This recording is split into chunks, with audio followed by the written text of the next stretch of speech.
B minor. Okay, so here's A, let's find B, there's B. Make the bar, we're pointing to the A string, there's B minor. Now the major is slightly different.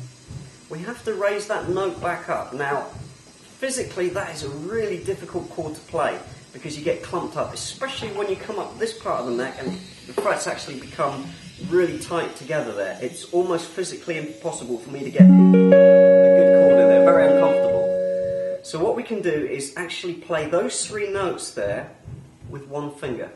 Okay, I'm going to take it down here, which is a little bit more comfortable for me. We're going to play a C major chord. So first of all, there's the C, make the bar, major shape, but I'm not going to use three fingers here. I'm going to use this third finger. And what you can do is, as well as bending it that way to curl over notes, you can also flatten the finger. Now I can play three notes with one finger. Now it also frees up this little finger to play other notes in the future if you so wish. Okay? So whenever you're playing a major chord here, now you can use your little finger if you want to start with. It's a good strength builder, this one. But I would generally use that third finger so you can add extra notes with the little finger. So the major chord should be three notes in a row with three fingers. For ease, play it with one finger.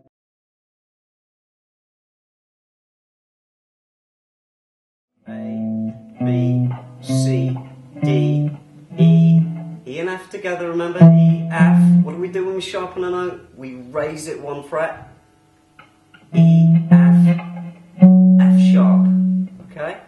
Right on that dot. Make the bar. It's a major chord, so we use the major shape. Again, too tight to put all those fingers in. One finger. There's F sharp. Very high chord, that one. So here's a good trick. If you're playing in a band with two guitar players, you wouldn't both play that F sharp there. What would happen is one guy would play an F sharp down here. Well, where is it? E, F sharp. It's on the E string. So we go down to there. So what have we got to use?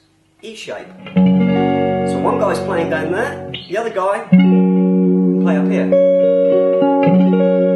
And you get what they call a different voicing. It kind of spreads the chord out. So rather than you both playing, you can split it.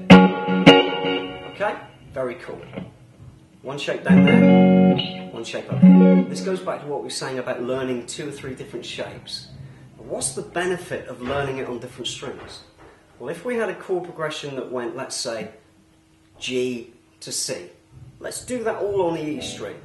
So E, F, G. There's my start note, first dot. Okay, now I've got to find C, A, B, C. Okay, so there's one.